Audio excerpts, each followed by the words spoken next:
হযরত ওমর একদিন তিনি হেঁটে কোথাও যাচ্ছিলেন। কিছু দূর যাওয়ার পরেই দেখলেন এক বৃদ্ধাকে। বৃদ্ধা কি যেন বিড়বিড় করছে। হযরত ওমর তার কাছে গেলেন, তার খোঁজ খবর নিলেন, জিজ্ঞাসা করলেন, আচ্ছা বুড়িমা, খলিফা ওমর সম্পর্কে তোমার ধারণা কি? বুড়ি হযরত ওমরকে আগে কখনো দেখেনি, তাই তাকে সে চিনতে পারেনি।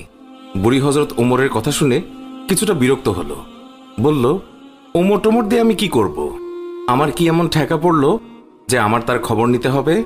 নিজের চিন্তায় বাঁচি না। বুড়ির কথায় ছিল রাগ আর অসন্তোষের ছাপ। হযরত ওমর আবার তাকে জিজ্ঞাসা করলেন, বুড়িমা, ওমরের উপর তোমার এত রাগ কেন? বুড়ি চেঁচিয়ে জবাব দেয়, রাগ হবে না কেন? এই যে সে খলিফা হয়েছে, তো আমায় কি একটা পয়সাও দিয়েছে?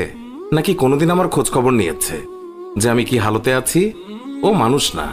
হযরত ওমর বুড়ির কথা শুনে বড়ই চিন্তিত হলেন। ঠিকই তো, আমি তো তার তেমন খোঁজ খবর নিতে পারিনি।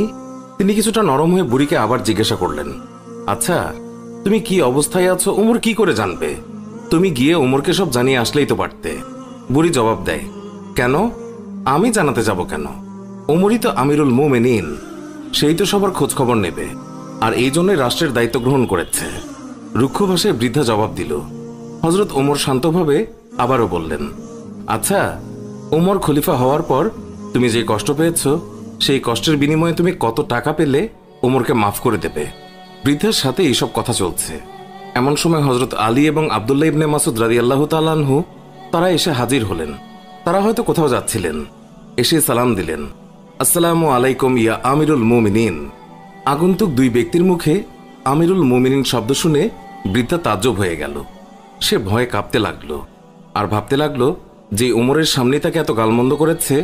দারুণ অনুতপ্ত হলো বুড়ি।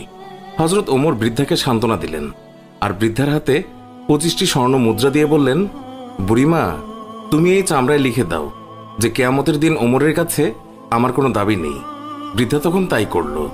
চামড়ার উপরে তা লিখে দিল বৃদ্ধা, আর হযরত আলী রাদিয়াল্লাহু তাআলা আনহু সাক্ষী হিসেবে তার উপরে দস্তখত করলেন। হযরত ওমর রাদিয়াল্লাহু তাআলা আনহু মুহাম্মদুর রাসূলুল্লাহ সাল্লাল্লাহু আলাইহি ওয়াসাল্লামকে অনুসরণ করে তালি লাগানো জামা পরতেন। যখন তিনি মুসলমানদের প্রাণকেন্দ্র বায়তুল মুকাদ্দাস জয় করার জন্য বের হচ্ছিলেন, সেই সময় তার পরিহিত জামায় 17টি তালি লাগানো ছিল।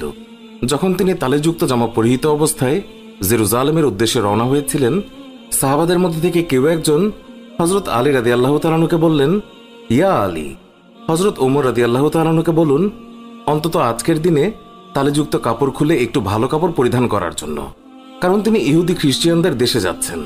তারা হয়তো আমিরুল মুমিনিনকে দেখে বিরূপ মন্তব্য করতে পারে। তারা তিরস্কার করে বলতে পারে,